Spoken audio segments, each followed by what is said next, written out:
the global 1.5 degrees target and the NDC for Aotearoa. Ko Charlie Keeling Aho. I'm a senior advisor in the communications and engagement team, and I'll be taking us through this session today.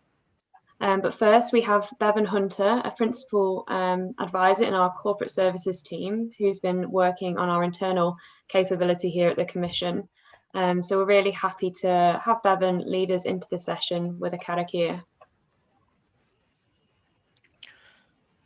Kia ora tātou, ngā mihi nui kia koutou, I runga I te pāka whakata a reo nei, tēnā tātou. Anei he karakia poto, poipoia te Māori, poipoia te Wairua, poipoia te tapu, poipoia te whenua o Papatūānuku. Just a short karakia today. For those of us who speak English, that means nurture the life force, nurture the spirit, nurture the sacredness, nurture the lands of Mother Earth. Just a short reminder to look after ourselves and after the planet. Kia ora. Thank you, Charlie. Kia ora, Bevan. Thank you for that. So to start us off, before I tell you a little more about what we've been up to here at the Commission, it would be great if you could please write your name and the organisation or community you represent while I'm speaking. I can see a couple of you have already done that. You must be familiar with these sessions. And if you could let us know where you're joining from in Aotearoa, that would be great. It's always good to see who we have participating since we can't see all of your faces. Kia ora, Ben.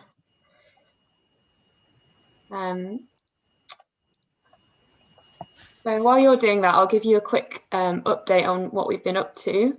As you're hopefully aware by now, especially those of you that have joined our previous sessions, we released our draft advice outlining what Aotearoa could do to reach its climate targets on the 31st of January. And at 9 AM on the 1st of February, consultation on our draft advice opened to the public. So that means until the 14th of March, you can make a submission and tell us what you think about our mahi. I'll post a link to our consultation page in the chat at the end of this session. And it's important to remember that we're open to changing our advice to reflect what we hear during this consultation period. So we're really keen to hear from you and are looking forward to finding out your thoughts. Today you'll be hearing from our expert commissioners, Catherine Leining and Professor James Renwick, and our Principal Analyst Matt Smith. We also have our Principal Analyst Eva Murray on hand to help answer your questions.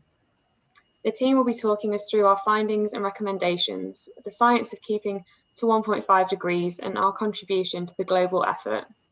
After each section, you'll have the chance to ask questions on what you've heard or what you want to find out. You should see a Q&A box at the bottom of the screen where you can type your questions. Unfortunately, we won't have time to answer all the questions on the call. We'll get to as many as we can during the session. And if you do want to speak to each other or share your thoughts, feel free to use the chat. It's always good to see the conversation as we go through the session. So that's enough from me for now. So I'll hand over to Matt, who'll be kicking us off. And thank you to Amy, who'll be helping us run the slides and the technology today. Thanks, Charlie. Kia ora koutou, everyone. Ko Matt Smith aho. And I'm going to give a bit of an introduction to our work and the question we were asked before handing over to James and Catherine to get into a bit more detail. So, first of all, I'm going to cover the question we were asked, a bit about the science of keeping to 1.5 degrees, which is flagging James's section, and looking at our contribution to the global effort. Next slide. So just quickly, what are NDCs? So our nationally determined contributions are each country's mitigation pledge to reduce emissions under the Paris Agreement. It's our international emissions target, quite separate from our emissions budgets under the Zero Carbon Act. And our current target is to reduce net emissions to 30% below gross emissions levels by 2030. Sorry, 30% below 2005 levels by 2030. Next slide. A key point to be aware of is that our NDC can go beyond our emissions budgets. So our emission budgets have to be met with emissions reductions and removals within Aotearoa. Whereas our NDC can go further by using offshore mitigation, where we support other countries to also reduce emissions. Next slide. So what were we asked? The Minister for Climate Change asked us to assess whether our current target is compatible with contributing to limiting warming to 1.5 degrees. And if it was not, to make any recommendations for how it could be made to be compatible. We found that our current NDC is not compatible with contributing to the global effort to keep warming to 1.5 degrees. And that if we are to play our part as a developed nation, our NDC needs to be strengthened to represent reductions of much more than 35% below 2005 levels. So how did we assess that, and how did we get to that result? We split the question into two parts. First of all, a science component. What does the science say that the world needs to do to reduce emissions by to keep warming to 1.5 degrees? And a contribution question. What does contributing to that global effort mean for Aotearoa? And James is going to cover off the science part of the question, and then Catherine's going to discuss our contribution. And we'll have questions after each of their sections. So with that, I'm going to hand over to James. James, over to you. Kia ora, Matt, and kia ora koutou. Ko James Renwick, tōku ingoa. So I'll just cover fairly briefly the science behind where we're at with the work of the Commission and the analysis of the contribution to keeping warming at 1.5 degrees and so on. So this all really goes back to a special report the IPCC, the Intergovernmental Panel on Climate Change, put out getting on for 3 years ago now in 2018, the special report on 1.5 degrees of warming, which looked at pathways for limiting warming to 1.5 degrees, or to give the globe a good chance of stopping warming at no more than 1.5 degrees. And one of the points in that analysis was that we need to get to net zero for carbon dioxide, especially for long-lived gases, but we don't need to get to net zero so quickly for short-lived gases, such as methane.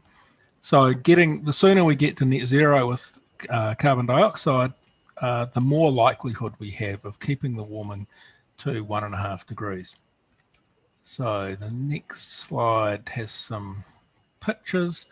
So this is a graphic taken from that report that the IPCC put out in 2018, showing various pathways for these are global emissions of carbon dioxide is the big graphic on the left, and then on the right hand side there are three other important gases, methane at the top, nitrous oxide down the bottom, and black carbon is in the middle.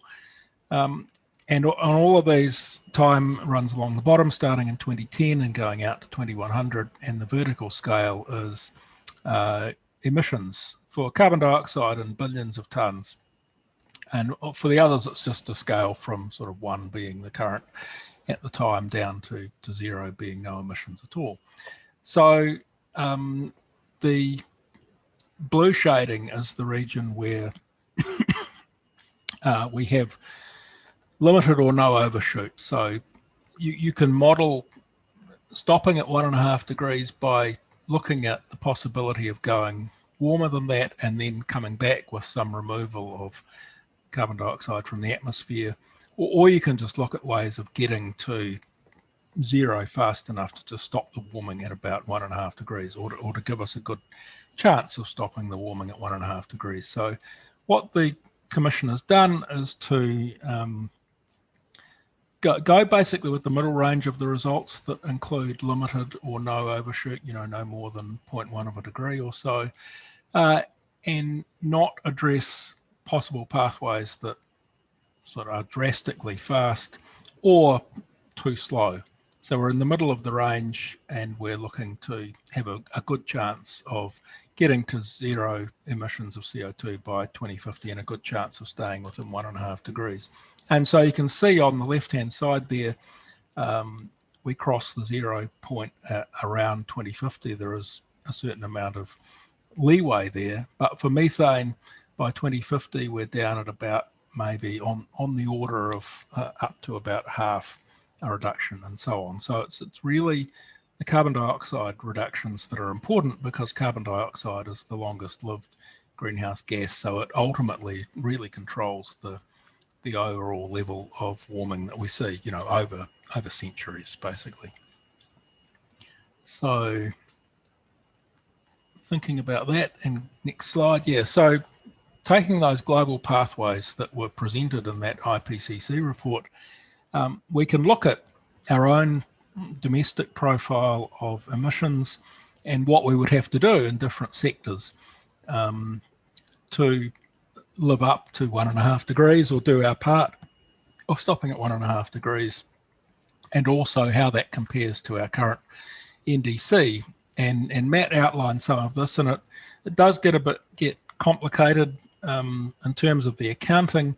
There's different starting dates and so on, and also the crucial difference, I think, is that the Zero Carbon Act, our own domestic legislation, looks at long-lived gases differently to short-lived gases. So carbon dioxide, we get to net zero, but again, methane, we can reduce more gradually. However, the NDC, which is what we present to the world, as it were, is couched in terms of carbon dioxide equivalents. So we lump everything together into one number. So the numbers can be a wee bit confusing, but the overall picture is makes sense. And this is what the Commission's done: looked at the different gases, but then produced this overall number. So the little graphic at the bottom tells the story that according to our analysis, really the reduction by 2030 in our total output of greenhouse gases should be around a 35% reduction plus or minus, so from 25 to 44%. And currently the NDC sits at a 30% reduction by 2030. So we judge that to be on the low side, basically. So looking at the next slide, so compatibility with the 1.5 degree goal, it's a similar story really. So those IPCC scenarios, we look at the ones that give us at least an even, or somewhere between an even and a 2 chances out of 3 of keeping warming below 1.5 degrees, or no more than 1.5 degrees, and compare that to what the NDC is saying. And again, we're in the bottom half of the range for keeping to 1.5 degrees, or having a good chance of keeping to 1.5 degrees. So the implication there is that our NDC is too weak at present, and we really need to be doing at least a 35% reduction. And that final point on the slide is important. It's built into the Paris Agreement, which is how the globe is operating in terms of international negotiations around all of this, that as a developed country, we are expected to go a bit faster than less developed countries. And at that point, you sort of leave the realm of the science, and it really becomes a sort of moral or political question as to what that means and what contribution we should be making. But I'll stop there, and I think we can take some questions and then get on to what this doing more than less developed countries actually means. Thank you, James. And we've just had one question through so far. I know it tends to pick up as we go through, but I'll ask this one. In your conclusion, re short-lived gases, and your thought that reducing those is not so urgent, did you take account of the ocean warming and other oceanic effects? Yes, so the way these scenarios are developed, we do take account of what's happening in the climate system, and that includes heat uptake by the oceans. And there's been a lot of discussion around this point for quite some time. The short-lived gases such as methane are very potent in the short term, but they do react away over decades. So reducing methane does, it is a cooling effect, and it would reduce heat uptake in the oceans and so on. But it's really important not to lose sight of the need to reduce the carbon dioxide emissions to net zero as quickly as we possibly can. So once we get on that track, then methane becomes more important in a sense, and we can perhaps work harder on that. But yes, that has all been taken account of in the scenarios by the IPCC and hence by the Commission. Thank you, James. We've had a few more come through now, so I'll just work through them. In terms of the P1 to P4 IPCC scenarios, what assumptions around the steepness of the path and the contribution of BECCS, etc.? Okay, so Rephrased, yeah.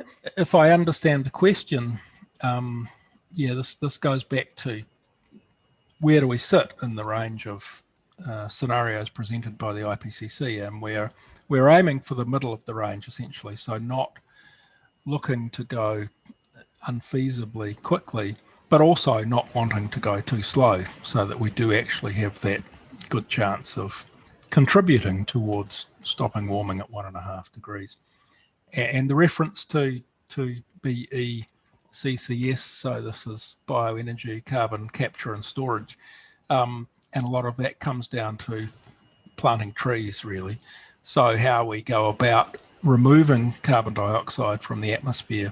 There are a number of possible technologies out there, and this is part of the thinking behind the IPCC report. And there is quite an extensive amount of discussion around tree planting in the advice and in the evidence document, and how that plays a role for New Zealand. I think all I'll say now is that we have rather too much reliance on exotic plantings of pine trees, essentially, which works fine in the short term, but isn't so great in the longer term. So the thinking from the Commission was that we can start from there, but we need to be planting more native trees, which give us, perhaps are a bit slower to start in terms of the carbon dioxide removals, but they are going to last a lot longer, and they're going to make it easier for us to stay at net zero or below for carbon dioxide. If I could just add to that, in terms of those IPCC scenarios, all of the scenarios that keep below 1.5 degrees with no or low overshoot use some form of carbon dioxide removal, and the extent of that in some of those scenarios is why we stuck with the interquartile range to exclude some of those scenarios that we felt were use unfeasibly large amounts of carbon dioxide removal. Is one of the reasons. Thanks, Matt. Thank you both. We've got one here saying, is it right that surely if we do less for CO2 and N2O in the short term, we need to do more for CH4? Well, that's one way of thinking about it, yeah. I mean, they're all greenhouse gases, and we need to be reducing all of them. If we were not reducing the long-lived gases for whatever reason, then yes, another approach would be to work harder on the shorter-lived gases, but ultimately we need to think about it around the other way and tackle the long-lived gases more rapidly. And once we're on the right path with the long-lived gases, then I think we can emphasise the shorter-lived gases more strongly. Thank you, James. I think I'll just ask one more now before we move on to Catherine. Thank you for everyone sending all their questions through. Is our methane 2050 target aligned with the IPCC pathway to 1.5? Yes, well, the methane target under the Zero Carbon Act is essentially taken from that special report. So the numbers that are used, the 24 to 47% reduction in methane by 2050 is exactly what the IPCC conclusion was for having that good chance of staying below 1.5 degrees of warming. Thank you, James. I think we'll move on to Catherine now, and then we'll have a longer section for questions at the end. But that was great. Thank you. Right. Well, kia ora, ko Catherine Leining, toko ingoa, and it's a pleasure to be joining you today. So as James was explaining in our advice, the starting point that we've mentioned is 35% below 2005 levels as representing the middle of the interquartile range.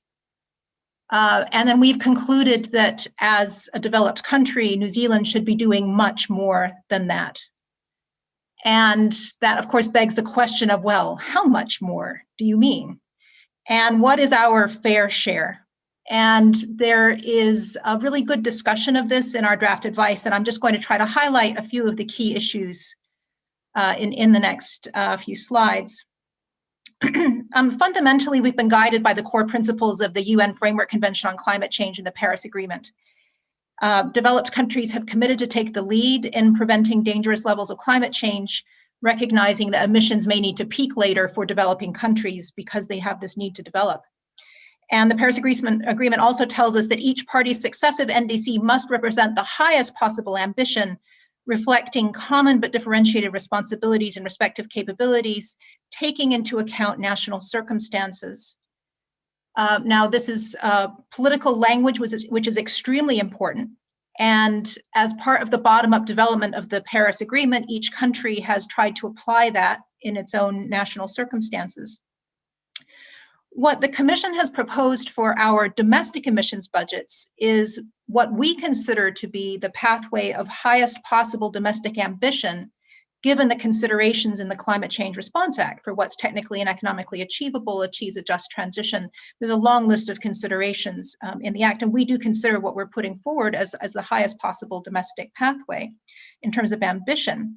We can then, based on our bottom-up analysis of what we can do at home, we then do this top-down analysis of what the needs of the climate system are.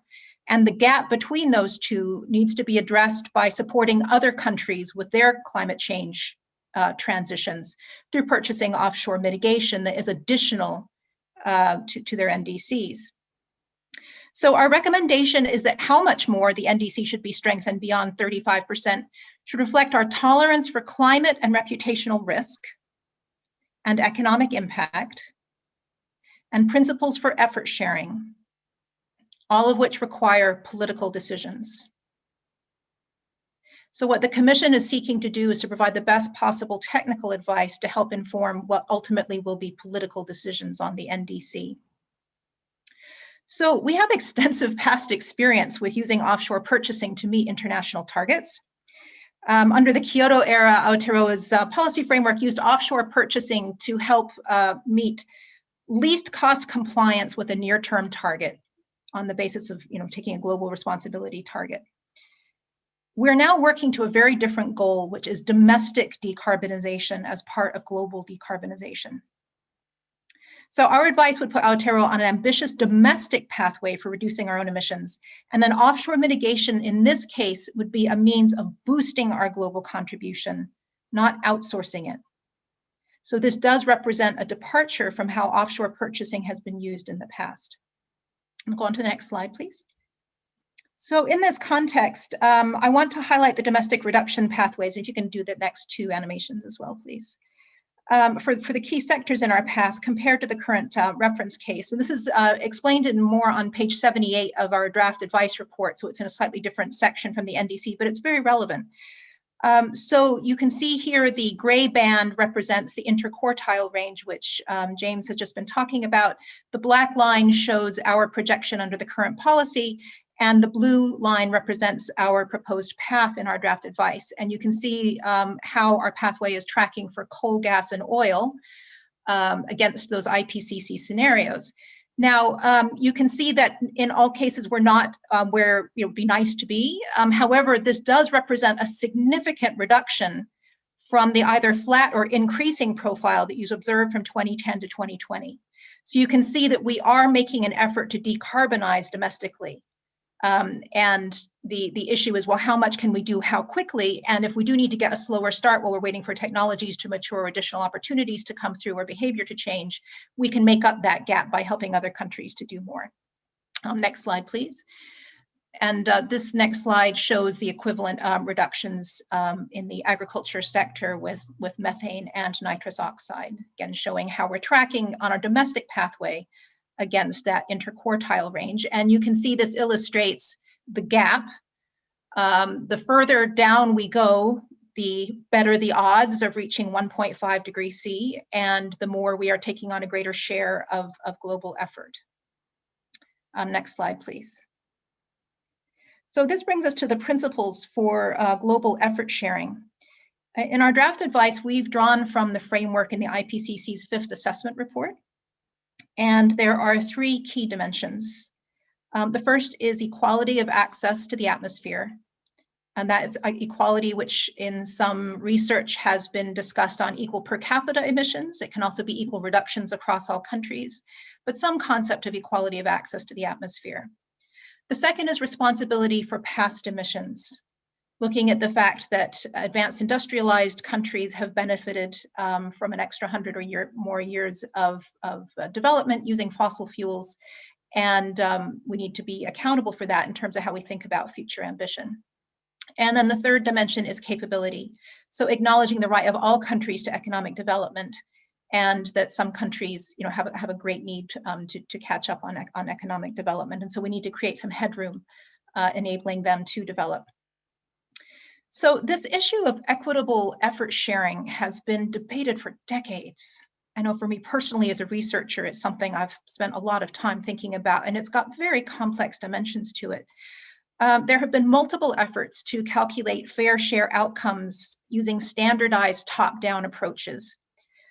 In particular, we've referred to the approaches used by Climate Action Tracker and Paris Equity Check, but we've also acknowledged there are other options out there.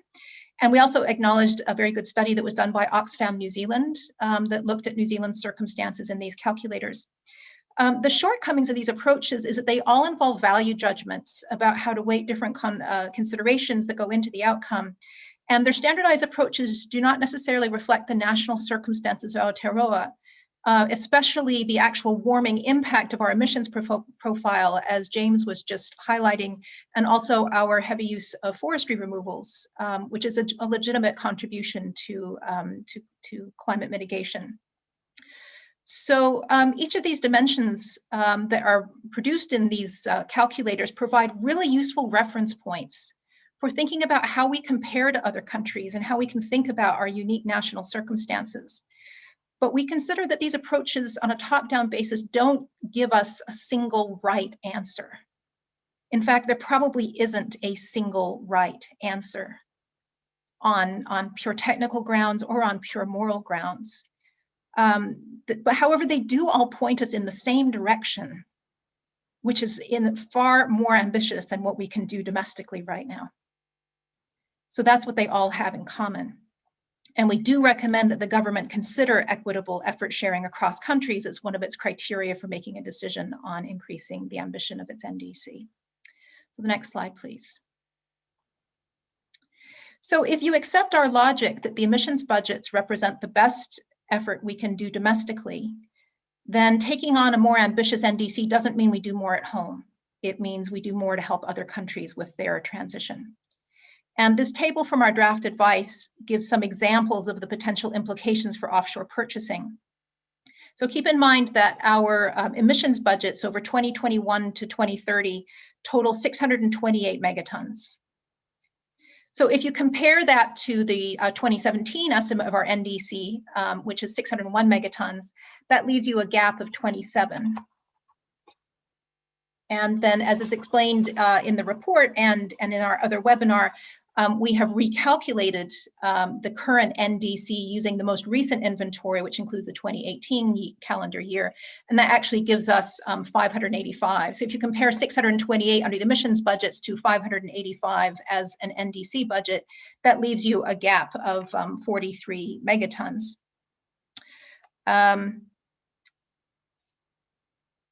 Yeah, and then if we were to take the middle of the IPCC's interquartile range, which comes to 564 megatons over the period, that gives us implied offshore mitigation of 64 megatons. At $50 a ton, that would be $3.2 billion New Zealand. at face value. And of course, the actual impact of that on the economy would be greater than that, because we would be losing the spillover benefits from domestic investment by sending that information offshore. For a reduction of 44% below 2005, which is the more ambitious end of the interquartile range that we've been talking about, that produces a budget of 524, and we would have a gap of 104 megatons. At $50 per ton, that's 5.2 billion that would be going into offshore mitigation. Now, by listing the upper end of the IPCC interquartile range, we don't mean to imply that that's the alternative if you don't want to go with the current version we have now. We're simply providing that as a reference point based on the interquartile range to help people get a sense of scale. Our contribution could go beyond 524 if the government made that decision. Now, it's really important to note that we do not actually know how much it would cost to purchase offshore mitigation. We're just offering $50 as a reference point, again, just to help people think about scale. The offshore mitigation that we use to help meet an NDC must be of high standards for integrity, and it must be additional to other countries' NDCs. And there are significant questions about how large the supply of the mitigation might be and when it would become available. So there are risks associated with offshore purchasing. And one of our recommendations calls for greater transparency in how the government manages those risks and plans for that purchasing obligation. So in closing, I will mention that we also have some more detailed recommendations for the structure of the NDC. And we also acknowledge that the NDC is part of a broader contribution that New Zealand makes for global climate change mitigation. And we recommend that the government should continue to provide climate finance to developing countries and participate in mitigation mechanisms for international aviation and shipping. So the NDC is not the entire extent of the contribution. So I will close the remarks there and open up for questions. Thank you, Catherine. And we've got quite a few questions through now. The first one I'll ask is for Matt, I think. He might be able to help me answer this one. What NDC percentage would Aotearoa achieve using the domestic budgets advised by the Climate Change Commission up to 2030? So that would be about a 20% reduction if we were just looking at domestic emission reductions alone. And I guess it's important to note there that when the NDC was set, it was set on the basis that we would use both domestic and offshore mitigation to meet it. So that's kind of where that comes in. Thank you, Matt. Hopefully that helps to answer the question. We've got one here from Ben. As a developed country, we have one of the largest renewable energy and biological capacities per capita. Surely on moral grounds, we should be at the head of the pack. I know that's not really phrased as a question, but I know, Catherine, that was probably related to your section, if you're happy to talk to that one. Yeah. Well, again, this comes down to which criteria we choose to weight for how we decide what our equitable contribution looks like. We could compare the mitigation cost curve in New Zealand against that of other countries and look at where we fall on that cost curve, how much it costs the total economy to adjust compared to other countries, and where our range of benefits and opportunities lies compared to other countries. So yes, we have a considerable renewable potential and our sinks potential, and we have the opportunity to mitigate in methane, and that's all true. To the extent that we have already decarbonized our energy sector, though, it means that we're ahead of other countries, and the next reductions that are available to us come at higher cost, and some of them will take more time to implement. So as it gets harder and harder to get those incremental gains in renewable energy, then the cost of meeting our targets goes up, and then some of it's just not technically achievable yet. But we certainly hope that it will be. So by helping other countries to mitigate where they're further behind us, we're doing a lot to help the climate, while we give ourselves more time at home for these further out reductions to become more available to us. But it is a fair judgment call to look at what our mitigation opportunities and costs are compared to other countries. Thank you, Catherine. We've got one here for James. He said, thank you, James. There's a 66% probability of limiting global heating to no more than 1.5 seems woefully inadequate given the increasing risks of activating tipping points once it's exceeded. Surely this is not exact science? Question mark. Yeah, great question. And to begin at the end. No, it isn't totally exact science. I mean, the understanding the physics of the climate system is all very solid science, but the reality is that there are so many factors involved in how rapidly the globe warms from here, or even the reasons why it has warmed the way it has in the last few decades. You know, there's the role of clouds, there's the role of the exchange of heat between the ocean and the atmosphere and so on. And it's impossible to be precise about how quickly the globe will warm for a given amount of greenhouse gas increase. So this question of the climate sensitivity, how fast does the globe heat up as you add carbon dioxide and so on. So we have to look at ranges of possibilities, and different global climate models give you different answers and so on. So it is impossible to be precise, but we can look at, this is where this idea of having a good chance, 66% chance or whatever you choose, comes in. And that framework has been adopted through the United Nations Framework Convention on Climate Change, or the COP meetings that happen every year have developed that framework, and the Paris Agreement, for instance, comes out of those negotiations. So internationally, that's where it sits, 66% chance. You could argue that we want to be more certain that we won't exceed 1.5 degrees than a 66% chance. And yes, I personally think that would be nice, but that is not where the international community sits. It's at that level. So that's what we work to. Thank you, James. We have one here. Are there any countries that are close to 1.5 or beyond this level?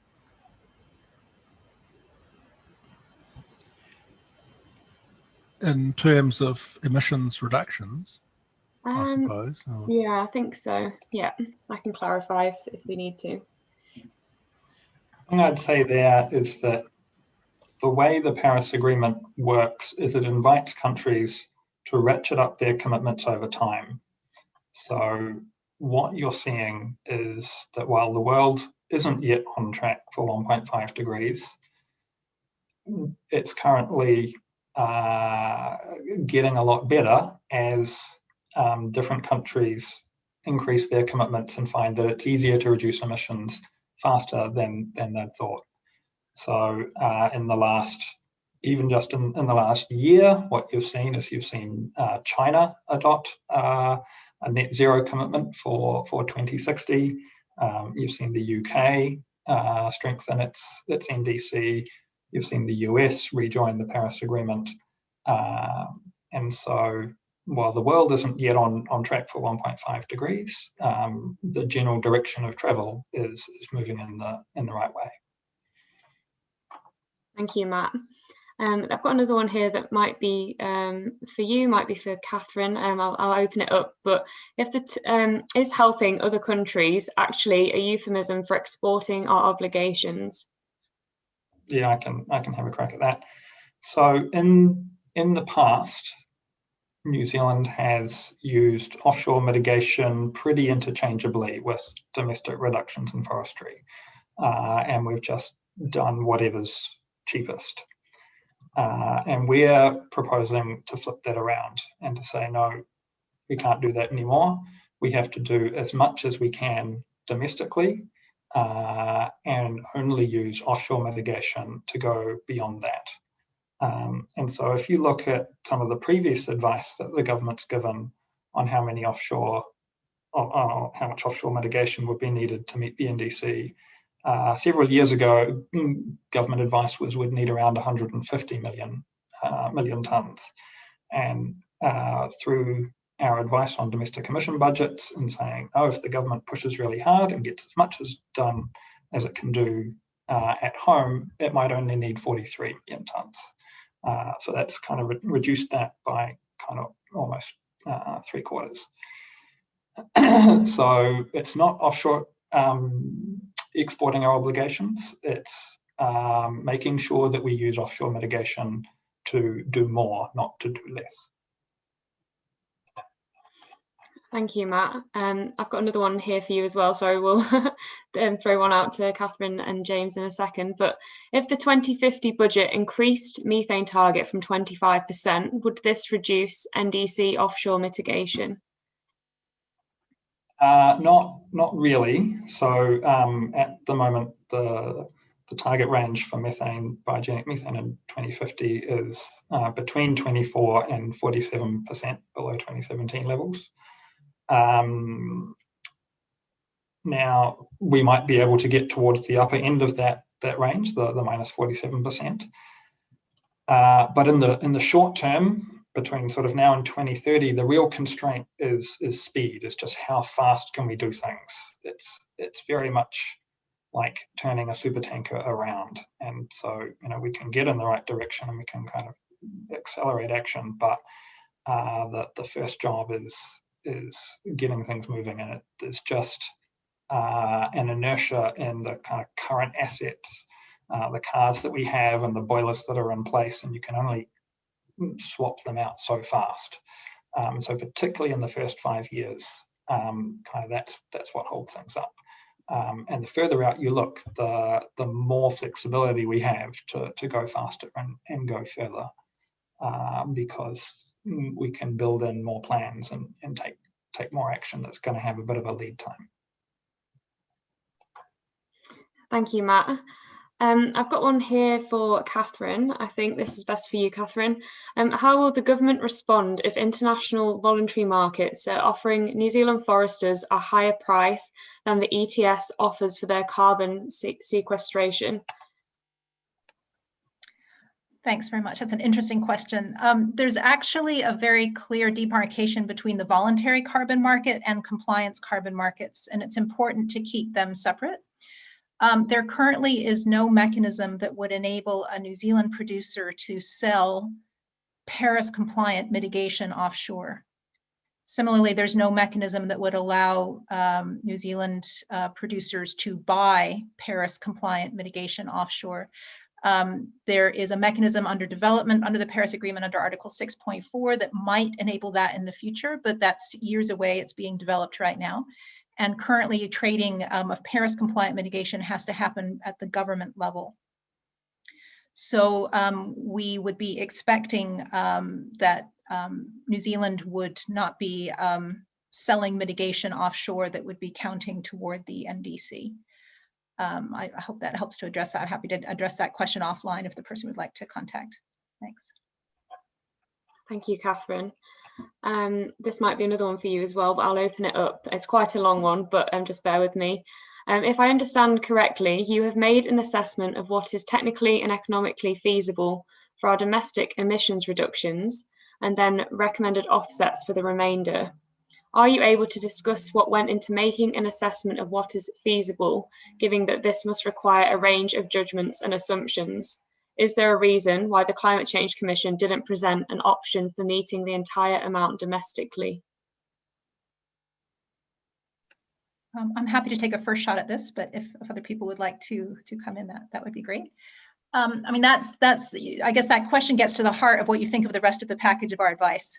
So, and we are specifically consulting on the emissions budget pathway that we have proposed out there. And what we've tried to do is working on a comprehensive evidence base, exercise expert judgment over what is technically and economically achievable, given consideration of the distributional impacts and the obligations that we have internationally and so on, the list of considerations in the Climate Change Response Act. So we have challenged ourselves to come up with what we consider to be the highest ambition domestic pathway. Now, you may disagree with us, and we would love to hear from you, whether you agree or disagree with us about how we could improve our emissions budget pathway, because it is really important that we try to do the best that we can here. But from our expert judgment, it is just not possible to bridge a gap to an NDC that has an acceptable level of climate risk and represents a global fair share based on only domestic action, based on our assessment of what's technically and economically achievable. Thank you, Catherine. Just have a look at which other questions we've got here. I'm not sure if this is one if you might be able to answer this, James, or I know Eva's on the call as well, but is there any reason why blue carbon sequestration potential is not in the Climate Change Commission draft report? So Eva's just come online there, so I'll hand over to you, Eva. Yeah, I'd be happy to have a go at answering this question. In order to, I guess what I'd start to say is that in order to include sources and sinks of emissions in New Zealand's targets, emission reduction targets, either our domestic targets, which include the 2050 target and the emission budgets, or in our nationally determined contribution, we have to have a way to measure those sources and sinks, or estimate the emissions emitted or carbon dioxide removed by those sources and sinks. And unfortunately, at the moment, for most sources and sinks in blue carbon, so I understand, just for other audience members who might not be familiar with the term, I understand blue carbon refers to coastal and marine ecosystems. Currently, at the moment, we don't really have the data or the systems in place to be able to estimate the emissions or the removals from these ecosystems. So we have made a recommendation to the government that it look to expand the coverage of our targets over time by developing methodologies for improving the way that we can estimate emissions and removals from various types of ecosystems. In particular, one of these is wetlands. But at the moment, given that blue carbon isn't included in our national greenhouse gas inventory, it's not really something that can be covered by our targets. But this is an area for future development, and we'd like to see, extension of our inventory and extension of our target accounting over time. Thank you, Eva. We've got one here for Catherine. When Catherine said what is technically feasible domestic versus offshore mitigation ambition, is this technology with regards to methane or CO2 not technology that is lacking? So, I mean, the exact language that's in the Climate Change Response Act is what's technically and economically achievable. And what we have done is to go sector by sector and look at which technologies we feel are available now and will be available during this period. We are not basing our emissions budgets on horizon technologies that are not yet available. Thank you, Catherine. Given a suite of recommendations provided by the Climate Change Commission, what is the role of the ETS going forward? I think that'll be another one for you, Catherine. Yeah, so the ETS has a really important role to play, but definitely not the only role to play in helping to drive our domestic transition. We've identified a comprehensive policy framework that has 3 pillars in the middle. One of those is emissions pricing to help drive substitution choices. One of them is policies and measures to help address non-price barriers to change. And then one of them is support measures for innovation to help drive the long-term systemic transformation that you can't just do with an economy-wide emission price that would be socially acceptable at this point in time. So we consider that emission pricing needs to be integrated across this policy portfolio approach to help to drive the reductions. And so we are, again, recommending the continuation of emission pricing in all sectors and aligning the ambition of the ETS settings to match those required in our emissions budgets. Thank you, Catherine. We have a couple more from earlier on in the session that I'm going to ask now. Paying other countries $50 per tonne for mitigation is equivalent to about $1,500 per hectare of ETS credit over the forest's life from exotic planting in New Zealand. How much more than the possible revenue from most farming, including much dairying? Why not just plant more here? Yeah, thank you. That's a very interesting question, and it's definitely one that we discussed as we were developing our advice. And there's a complex series of answers to that question. Forestry removals have a really important role to play in our domestic contribution. However, it's very important that the progress we make on forestry, first of all, does not displace progress in other sectors, particularly the decarbonization of energy.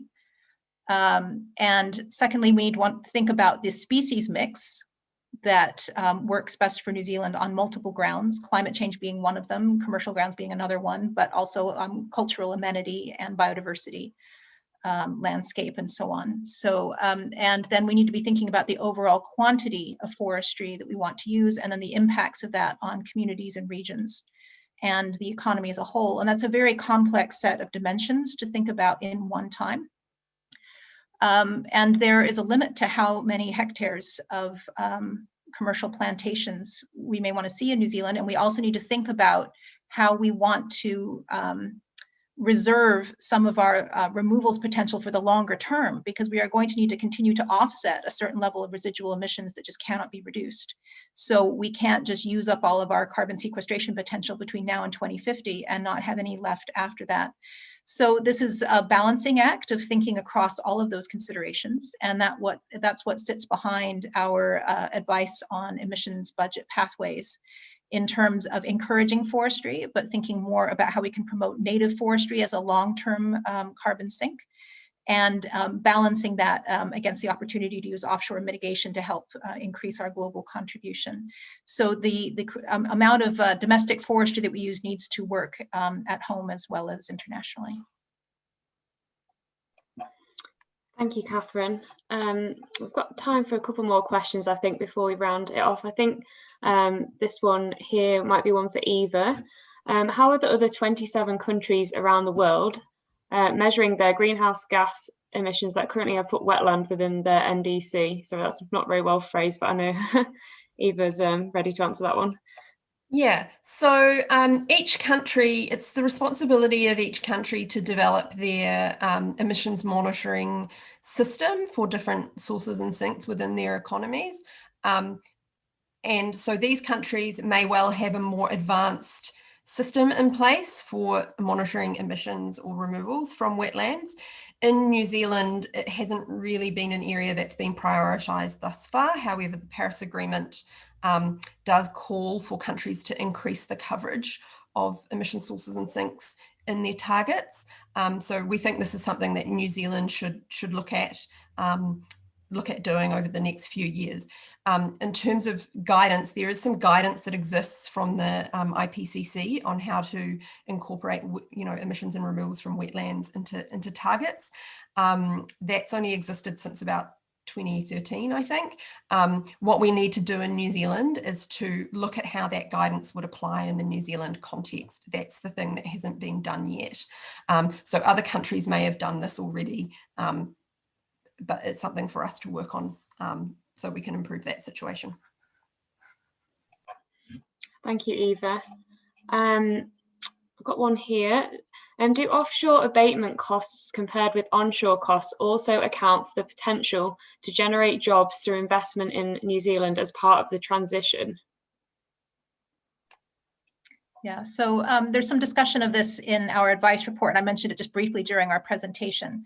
It is really important that we think about the broader costs of offshore mitigation and take into account the domestic spillover benefits of keeping that investment at home.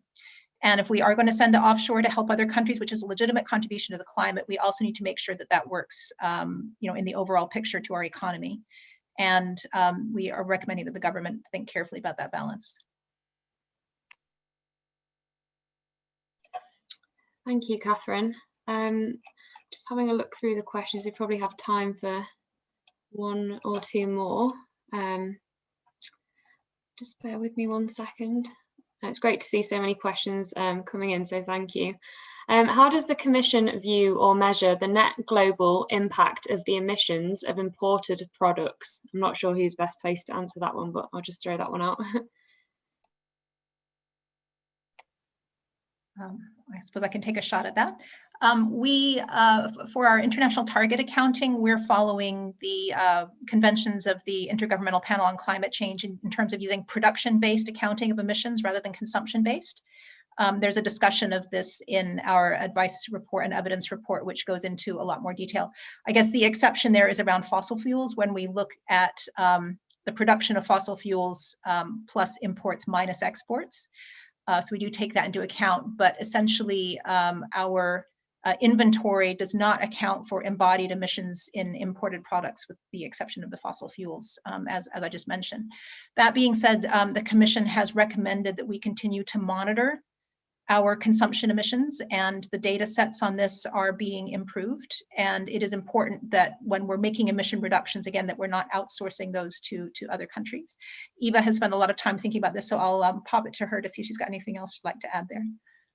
Yeah, I'll just add a couple of extra comments. One of the challenges with using a consumption-based approach to emissions accounting, so for example, taking a broader view of and taking accountability for emissions created offshore that might be, that New Zealand might be driving through our consumption of products that are imported.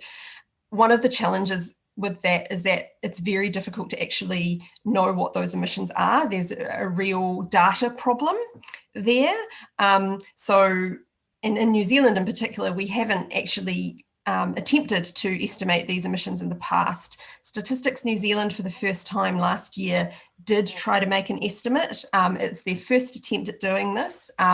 They've had to make some really big assumptions in terms of estimating those offshore emissions. And one of the really big assumptions they made was that offshore emissions for a product like, say, aluminium, that it's imported, that those emissions are the same as the emissions generated when that product is made in New Zealand, which is, yeah, that's a really big assumption to make. I know Stats New Zealand is looking to improve the quality of its consumption-based emissions estimates over time, but that will take a while. So at the moment, the production-based estimates provide the most robust set of emissions accounting estimates available to us, although we're very interested in applying this consumption lens to New Zealand's emissions over time as those estimates improve, because that gives a fuller picture of our entire impact on emissions globally. Thank you, Eva. And we've got time for just one more question that I'll throw out there. And thank you to everyone for all of your questions. I'm sorry that we're not going to get a chance to answer them all. We are trying our best to keep track of all of them in the Q&A, and we do appreciate the great questions coming through. So just for this final one, can anyone tell us a bit about the extent to which information is shared across countries in the development of these budgets?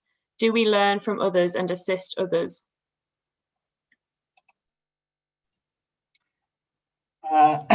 Yes, we do. So there is a transparency process under the Paris Agreement where countries sort of front up and share information about what they're doing, how they're tracking towards their targets, what policies they're putting in place, and that is a great source of data for us in terms of what works and what kind of policy packages other people have put in place and how effective they've been. And there is yes, an ongoing process internationally for that to happen. I don't know, Catherine, if you wanted to add anything to that. No, I just think it's an excellent point. Yes, there are processes available for sharing information between countries, and increasing reporting and transparency is one of the big goals of the Paris Agreement. I think New Zealand also has collegial relationships with other countries and are able to share information as well. And there is a section of the evidence report that looks at what other countries are doing at a high level and might give you a starting place for getting a sense of how this is being developed. And I think this is actually an important area to continue collaborating in the longer term. Thank you, Catherine. It's almost 1, so we're going to have to wrap up in a second. But thank you again for all of your questions. We'll have a look at the ones we've got through and come back to you on any that we think we've had frequently asked throughout this session. We'll have an FAQ page on our website, which we're updating regularly as well, so I can post the link to that in the chat after the session. So I hope you learned a lot today. I'm just going to pop a link to our consultation site in the chat as well. As I said earlier today, we'd love to hear from you, and we'll be running more of these sessions, so please keep an eye out on our website and social media channels. I'll just hand over now to Bevan to see us out with the karakia. Kia ora, Bevan. Oh, tēnā koutou mua koutou awhina I tuku a mai, hei tautoko I tā tātou hui me te kaupapa nei.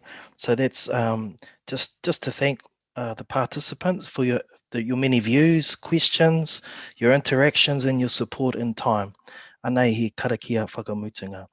Kia tau, kia tātou katoa, te ata whai o tō tātou ariki a ihu karaiti, me te aroha o te atua, me te whiwhinga tahitanga o te wairua tapu, ake, ake, āmini. Thank you.